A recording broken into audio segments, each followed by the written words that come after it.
తాకట్లో ఉన్న మీ బంగారాన్ని విడిపించి ఆ రోజు ఆన్లైన్ రేటుకి కొంటాం. Sharma gold company.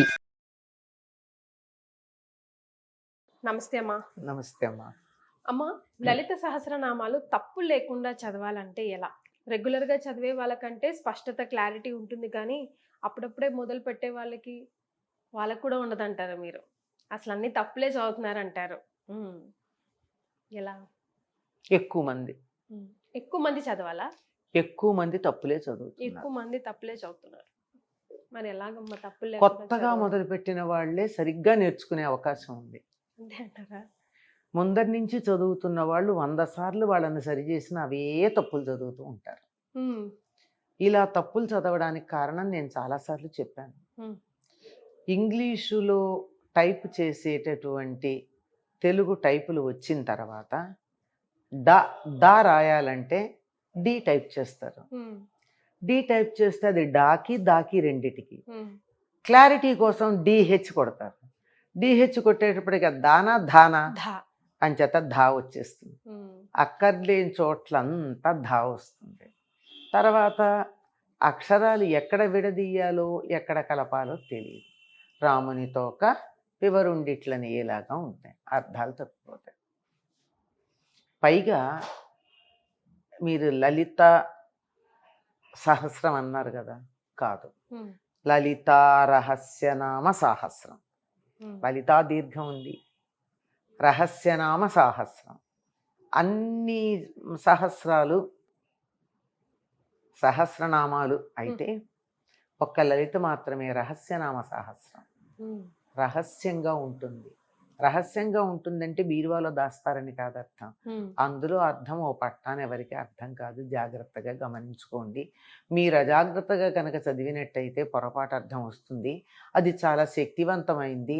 శక్తివంతమైనటువంటి దానిని సరిగ్గా చదివితే ఎంత శక్తి కలుగుతుందో పొరపాటుగా చదివితే అంత పొరపాటు వస్తుంది కదా. అందుచేత తప్పులు లేకుండా చదవడానికి ఏం చెయ్యాలి అంటే, ఇది బాగా వచ్చినటువంటి వారి దగ్గరికి వెళ్ళి ముఖత నేర్చుకోవలెను. అదే ముందు నేర్చుకోవడానికి వాళ్ళ దగ్గరికి వెళ్ళి కూర్చుని మీరు చెప్పండి వాళ్ళు చెప్తూ ఉంటే వీళ్ళు తిరిగి అని అన్నది సరిగ్గా ఉందో లేదో వాళ్ళు ఒప్పుకునేదాకా సరి చేసుకుంటూ చేయాలి.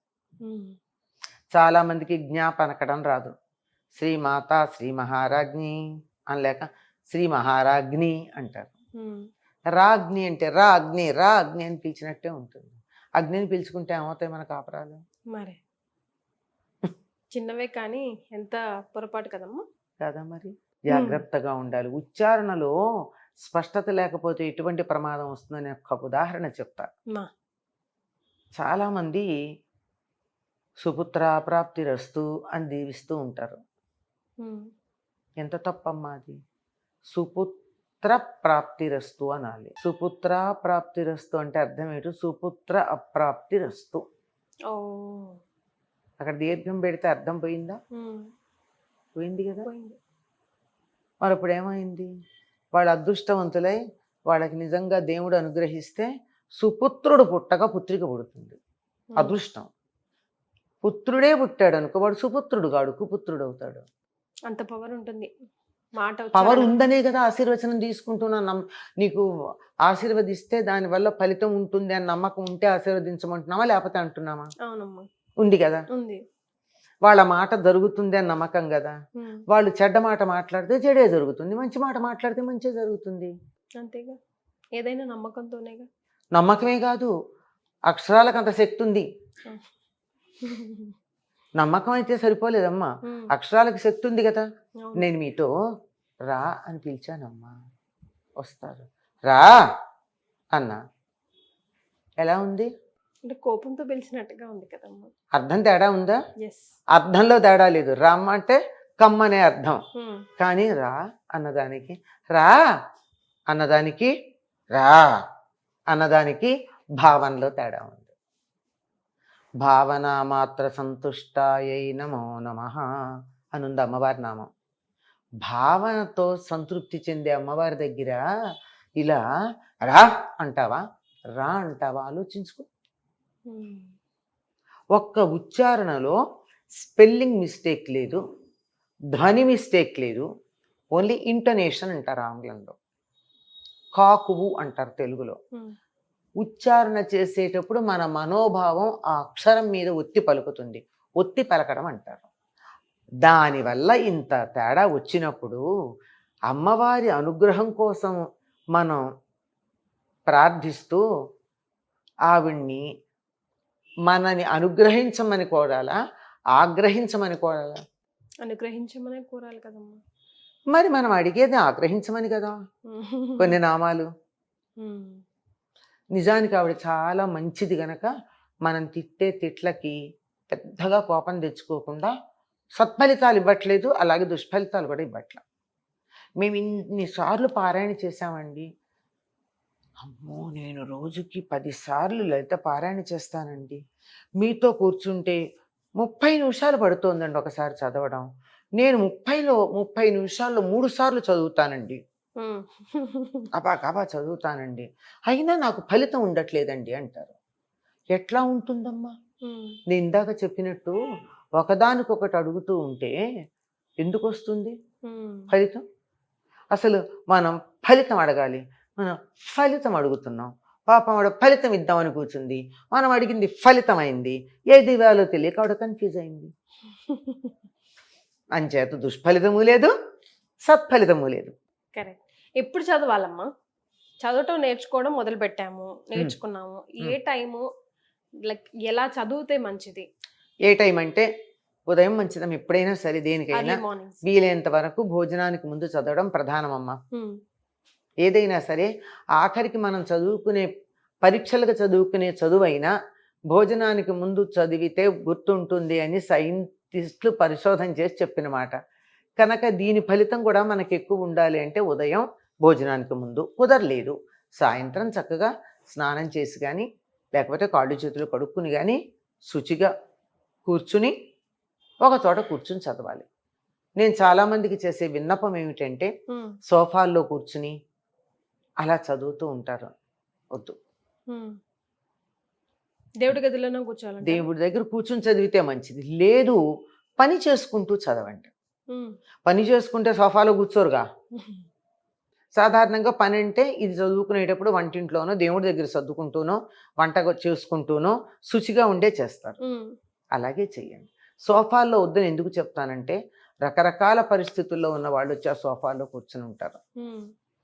ఆ ఎనర్జీస్ ఉంటాయి అక్కడ, వాటిని ఫైట్ చేసుకుని మన పాజిటివ్ ఎనర్జీ రావాలంటే ఎందుకు అంత కష్టపడాలి? అంచేత మనం శుచిగా ఉండి శుచి అయిన ప్రదేశంలో చేసుకుందాం. కొంతమంది ఇప్పుడు అవధూతల లాంటి స్థాయికి వెళ్ళిన వాళ్ళు ఉంటారు, వాళ్ళకి అసలు శుచి ప్రదేశం లాంటివి ఉండేది, ఎందుకంటే వాళ్ళు భోజనాలే చేయరు.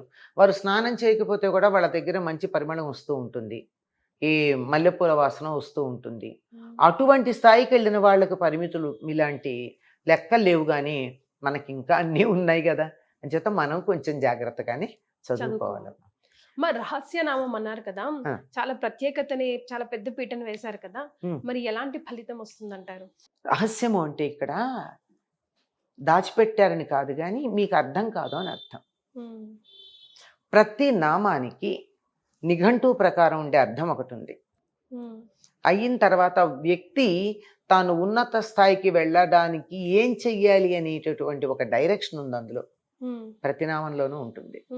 2, కుటుంబ సంబంధాలు ఎట్లా ఉండాలని చెప్పే అర్థం ఒకటి ఉంది, కుటుంబంతో ఎలా ప్రవర్తించాలి మనం. 3, సమాజంలో ఎలా ఉండాలని చెప్పేది ఒకటి ఉంది. కొన్ని పర్యావరణానికి సంబంధించిన, ఖగోళ శాస్త్రానికి సంబంధించినవి ఉంటాయి.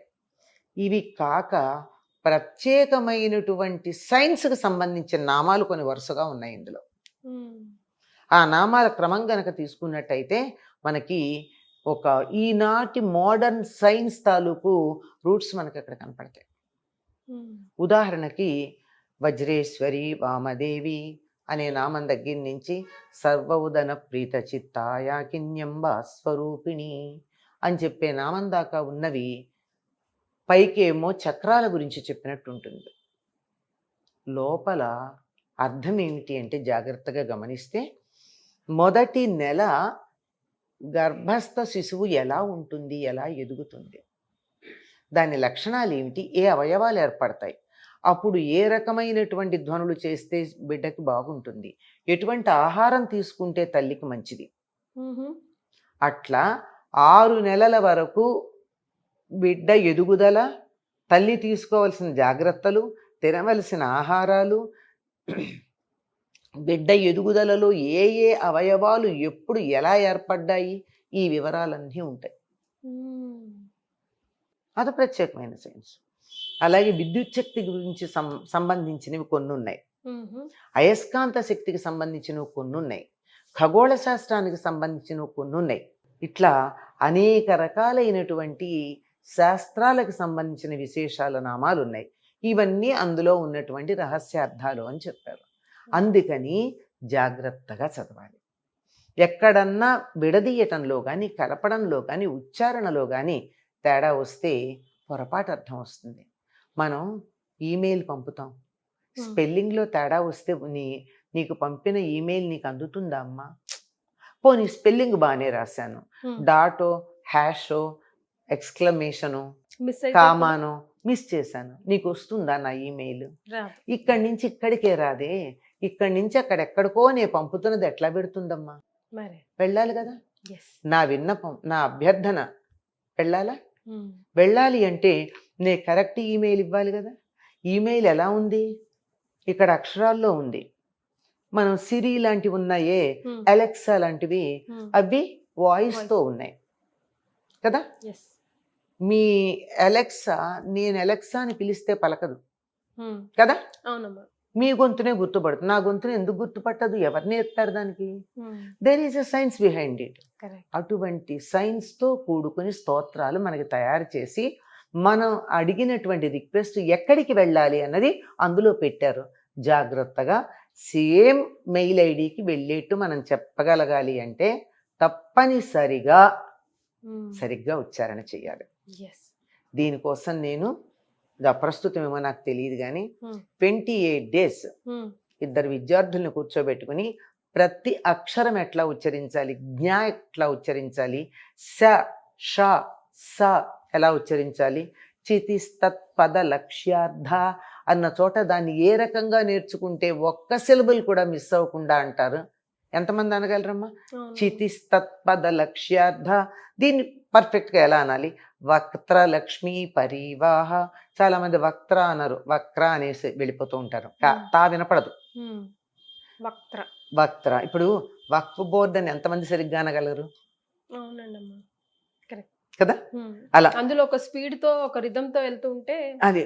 దీన్ని ఎలా చదవాలి, ఎక్కడ దుష్టదూరా తర్వాత దురాచార సమయం ఎందుకు విడదీయకూడదు, ఇలాంటివన్నీ నేర్పిస్తూ ఇద్దరు విద్యార్థినులను కూర్చోబెట్టుకుని నేను అని వాళ్ళ చేత అనిపించి పైన అర్థం చెప్పి ప్రతి చిన్న సిలబుల్ కూడా చెప్పేది. జ్ఞా ఎలా పలకాలి, నాలిక ఎలా ఉండాలి, నాలిక ఎట్లా పెట్టాలి, పళ్ళు ఎలా ఉండాలి, పెరిమిలు ఎలా ఉండాలి జ్ఞాపలికేటప్పుడు, ఇవి నేర్పించానమ్మా.